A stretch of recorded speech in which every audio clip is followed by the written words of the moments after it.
everybody, and welcome to the TEACHERCAST Educational Broadcasting Network, your home for professional development. My name is Jeff Bradbury, and thank you so much for making TEACHERCAST your home for professional development. We have a great show today. I have a question for you guys before we really get into the show. Have you ever looked at a slide presentation and wondered, how do you make it look awesome? How do you do it? How do you look at these professional slides out there and say, I want my classes to look like that. I want my lesson plans to look like that.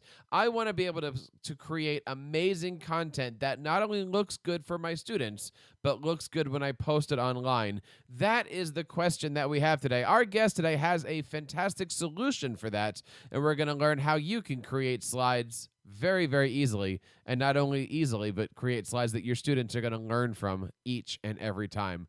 Before we get into our interview today, there's, of course, several great ways that you can reach out and be a part of this and all of our shows on the TEACHERCAST Educational Broadcasting Network. Of course, you can find us on Twitter at TEACHERCAST. Leave us a voice message over at teachercast.net/voicemail. Email us at feedback@teachercast.net. And, of course, you can subscribe to this and all of our shows on audio and video over at teachercast.net/audio and teachercast.net/video. My guest today is the founder of a great company called Slidebot. I want to introduce Mr. Ned Jameson. Ned, how are you today? Welcome to the TEACHERCAST podcast. Thanks, Jeff. It's really great to be here. We're really excited to be talking with your audience today. I am so excited to have you on. I've heard of Slidebot for a while here. Just tell everybody what Slidebot is and how it's being used in education these days. Yeah, sure. So when we started the company, what we set out to do was create a tool that made it easy and quick to create really engaging presentations. And that, in a nutshell, that's what we do. We started off working with some of the best speakers in the world at conferences like TEDx conferences, South by Southwest, World Business Forum, Global Women's Leadership Summit. And the message we were getting from people was, wow, this would be great for educators. This would be fantastic in education. So we refined the product that we had there, and we changed the algorithm that we have in place, and we turned it into something that was really great for teachers. So what Slidebot does is you give it text and it lays it out and finds images for it and does it all automatically in a few seconds. And you can then do what you like with it.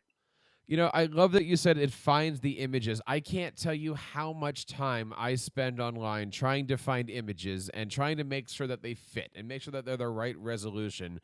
You have got to be doing some kind of magic to have all of these great images here. How does Slidebot actually work? So we do a whole bunch of, you would have heard of AI in the media a lot, and that's essentially what we do. We do a whole bunch of computer vision processing to analyze images, to do keyword analysis, and find images that are really great. So we use Creative Commons images. Everything's licensed correctly. The licenses are included on the finished slide, so you don't have to worry about any of that. And that's it in a nutshell. Now, I've noticed that with Slidebot, you can easily create slides. And of course, as you said, it brings in images, and you can quickly make these images that look great for, as you said, TED presentations or something for the classroom. I got to start off with this question here, Ned. Why should we choose Slidebot when we already have applications out there such as PowerPoint, Google Slides, all of those things that we're already familiar with? Why should teachers turn to Slidebot? Yeah, that's a really great question, and it's one we get all the time. Essentially, Slidebot acts it's a conduit between your message and how you choose to present it. So we wanted something that would work really well with PowerPoint, would work really well with Keynote, work really well with Google Slides. So you can export anything that you do in Slidebot into editable PowerPoint with just a click of the button. And we find that most of the teachers that use it, that's exactly how they do it. They'll insert some bullet point slides in between the ones that they do for Slidebot, and it just works with their existing workflow. Before we get too much into our conversation, I know you've got a great demo. Would you be able to share a little bit of what Slidebot can be? Yeah, we'd love to. So when you log into Slidebot, you'll be presented with this screen, which allows you to create a new presentation or access our presentation skills training. So let's pick create a new presentation, and we'll just enter in some content that will be the headings on our slides. So we'll do education is changing, then technology can be utilized. We'll put teaching and learning both involve taking risks. Then the future looks promising. And finally, your journey is just beginning. And then we click create these slides. On that screen, we could have also picked different options for changing the style of the slides in terms of the aspect ratio, or how strict the image matching is, or we could have uploaded a file. Now, in the time that I've been speaking there, the presentation has been created. It's done. The images are there. We've got our 5 slides, and we can just move through each one. And if we find an image that isn't quite right, we can just click at the bottom in the background tab to change it to something else. And it's automatically redesigned. We've just changed it to a valley now from a previous photo that we had in place there. Now let's go to one of the other ones, and we can change the image. Let's do that. And it's been redesigned. We can then change over to a different tab and look at, oh, actually, it'd be better if we put this text down the bottom. So we just click bottom, and it automatically redesigns the slide to put the text down the bottom. We can change the color of it by clicking on the overlay panel, or we can move through and we can change the font by just moving up to the top, picking something that is a bit more relevant to the audience, but it engages a bit better. And we can add symbols.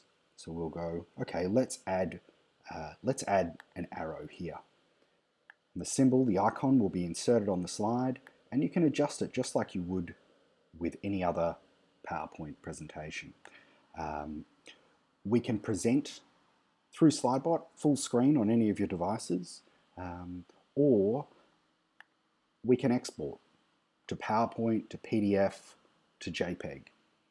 Then the final thing that a lot of the teachers that we have love to do is apply filters to the image. So we can turn it into grayscale. We can apply a blur to it, just so that you can put the focus on the text or the focus on the image. It's entirely up to you. This is really about being able to create presentations very quickly that you can then throw into Google Slides, throw into PowerPoint, and edit in there if that works better for you. Ned, I got to tell you, Slidebot is absolutely amazing. One more time, the website is slidebot.io. We were talking a little bit before the demo about why choosing Slidebot versus everything else, and you had said it was kind of like a starting point.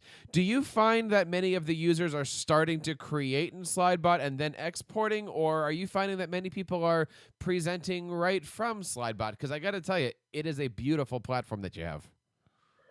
Oh, look, overwhelmingly, Jeff, people use it as a conduit. They use it as a process tool between their existing workflow, their existing tools. So if they love PowerPoint, which admittedly not many people do, but if they love PowerPoint, they love Google Slides, they work in Google Classroom, it's a really great way of just quickly creating those powerful slides that they can insert within their existing presentations. Again, I know many people who are listening to this out there in their cars. The website, again, is slidebot.io. You can, of course, find them on Twitter at Slidebot, I believe. Am I saying that right? Slidebot.io on Twitter. That's correct. Slidebot.io on Twitter. Let's talk a little bit about this, right? Because one of the things that I do with my students as I go through our district, I'm a K-12 guy, so I work in all the different classrooms. I try to help students create nice-looking slides. And ultimately, I try to stop fourth graders from creating slides with 900 animated GIFs. You might have seen some of these. So I want to kind of get into some pedagogy stuff here. And I know the answer is going to be probably different between a TED presentation and a teaching presentation, but what makes a good-looking slide? What makes a good looking slide? It's a short message.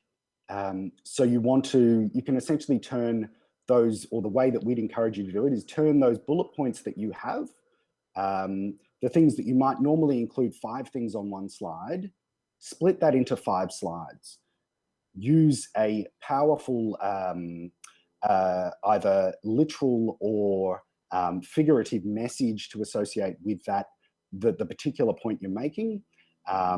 So, for example, something like work-life balance, you could do it in a literal walking across a tightrope, or you could do stones balancing, that sort of thing. So that's how we would encourage teachers to use it, and that's how we would encourage teachers to teach their students to convey points. So it's not just saying this is sort of an ecosystem or a system, but instead looking at it as, okay, here's animals around a watering hole.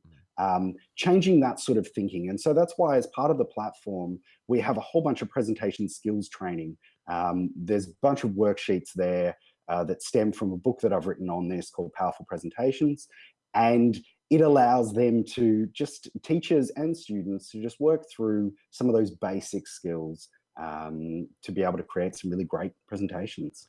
You know, I've been doing a lot in the last couple years research on what makes a good slide. And most people suggest, well, the best slides have no words, or the best slides have less than 5 words on there. Well, that always doesn't, you can't use that analogy in education. If you got a bunch of 4th or 5th graders or even high school kids, you can't just put a slide up on the wall that doesn't have anything for the kids to look at, copy most of the time.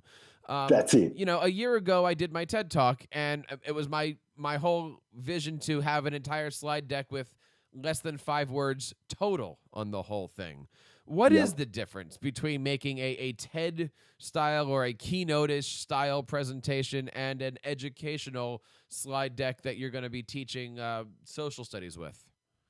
Look, I think you've hit the nail on the head there, and it really is about creating those sort of power slides between. So those points of engagement, those points to reinforce key messages between your traditional slides. So you have your bullet point slides, and then you've got your power slides, which serve to reinforce the point. They're those points where you can say to the kids, or without saying it, point it out to your students that, oh, here's the key message, here's the key takeaway from it. Let's refresh. Now you can, if you've been drifting off, let's get engaged again. And it's about constantly just getting that tempo right. That's the really key difference between the storytelling aspect of a TED Talk and bringing that into a classroom space where people do need to write things down. Yeah. I totally agree with that. I'm also of the mindset that teachers should be more storytellers in the classroom. And when I was in the classroom, I was always making, I was the guy that was doing 2 slide decks, one for my presentations and then one that the kids can have or download or whatever they need with all the bullet points and stuff. The classroom materials. Right, yeah. Right. So look, I got to ask you this question here, because anybody that's looking at this show that's going to be reading our blog post over on TeacherCast, that might be going to Slidebot.io, that is an educator, is going to ask this question to you. Yep. Why should we invest in this? Because this is not necessarily a free product. Am I thinking about that right? The way that we approach it is it's free unless you find use in it. So exports require an upgrade, but otherwise it's free to try out, see whether it works for your presentation style, your classroom materials. If it does, great. We've got a cheap rate on that you can go monthly or yearly. Or if it doesn't, that's fine too. There are plenty of tools out there. We want something that really helps people improve their presentations, and we believe we've done that with Slidebot. So we'd love people to try it out. So you said as long as you're using it, it is free. If you want to export it, then there's some of those premium options. So a teacher could theoretically just create anything that they want to, as much as they want to in this, for free. That's right. Unlimited decks. They can do whatever they like. Yeah. That is 100%. Awesome. Again, the website here is slidebot.io. And with all these questions about education, I do need to ask about some of the feedback here. Like what are you hearing as far as not just the TED Talkers, and it's a great product that way, but what kind of feedback are you getting from teachers, students, educational users? One of the key things that we got from teachers was the importance of getting some lesson plans in there. And so we've been working with a number of partners, and we'll be launching those in the next few weeks, which we're really, really excited about. And so that'll be sort of tying in some of that presentation training to creating some real materials, creating some real decks for the students to sort of bridge not only the productivity tool for teachers, which is largely what it's used for at the moment, but into the classroom so that students can really get a lot out of it. And we find that the students that are using it at the moment are generally in sort of high school, so senior school, or at a university level. And we'd love for some of those presentation skills training to be brought to an earlier age, so that bedding down those practices early, essentially. And what do you see as the future for this? I as a Google certified trainer, I kind of see where Google Slides is going in the next 12 months. Spent some time recently with Microsoft. The stuff coming out for PowerPoint and Office 365 is fantastic. Of course, in the air, you've got the slide shares, Slidebots, haiku decks, all these different things that are still, they're fantastically great products out there to help teachers create meaningful teaching devices. Where do you see the future of not only Slidebot, but of presentation tools going? Oh, look, I think it's a great question. And there are so many great tools out there, and there are tools that can be used by individuals for certain types of presentations. And that's the way that we'd sort of position it as, we are moving into sort of a post-PowerPoint world as the default. We're moving into a world where you have a toolbox, and if you're working with a certain age of student or certain concepts, your more engaging presentations, visual-based presentations are more appropriate. If you're working in more technical fields, then there's certain tools that are better for that. So for us, it's about bridging this gap, creating a tool that both serves as a presentation training tool and a classroom sort of crutch, in addition to a productivity tool for teachers to get images in there very quickly, get them presenting very, very quickly. So it's a really exciting year, and we're looking forward to seeing what everyone comes up with over the next year. Last question here, Ned, for you. It works on a desktop. Does it work equally as well on Chromebooks, mobile, iPhones? It does. That's it. It works in a browser, and it works absolutely fine on all of those mobile devices, tablet devices, and desktop browsers. Yeah. Can you present from it on a tablet? You can. It'll go to full screen mode. So that is awesome. Yeah, very cool. Teachers, I got to say out there, it is a fantastic platform. It is a free platform. You can certainly do anything that you want for it. You can find everything on Twitter at slidebot.io. They even have an educational arm, which is slidebot.edu. And we're going to have links to... Go ahead. Sorry, it was Slidebot.io, not .io on the Twitter. Sorry. Oh, yeah, absolutely. Slidebot.io on the Twitter. Of course, we're going to have links to their Facebook, their Vimeo. Everything is going to be out there. We'll have some great videos over there in our show notes. Ned, thank you so much for coming on and sharing this amazing resource here. Please, whenever the next big revolution in slide presentations comes on, please come back on the show. I'll certainly be trying this for my next few presentations here. So, Ned, thank you so much for coming on the show today. Thanks, Jeff. It's been great. And thank you for making TeacherCast your home for professional development. Of course, we want to say thank you to Ned and everybody over on the Slidebot team. It is a great app. I hope you have a chance to check out this free application. Of course, there's other great ways that you can be a part of the TeacherCast Educational Broadcasting Network family. You can find us on Twitter at TeacherCast. Leave us a voice message over at teachercast.net/voicemail. Email us at feedback@teachercast.net. And please join one of the 7,600 subscribers on YouTube and all the thousands of downloads that we get on our iTunes channels over at teachercast.net/audio and /video. On behalf of everybody on the TeacherCast Educational Broadcasting Network, my name is Jeff Bradbury, reminding you to to keep up the great work in your classrooms and continue sharing your passions with your students.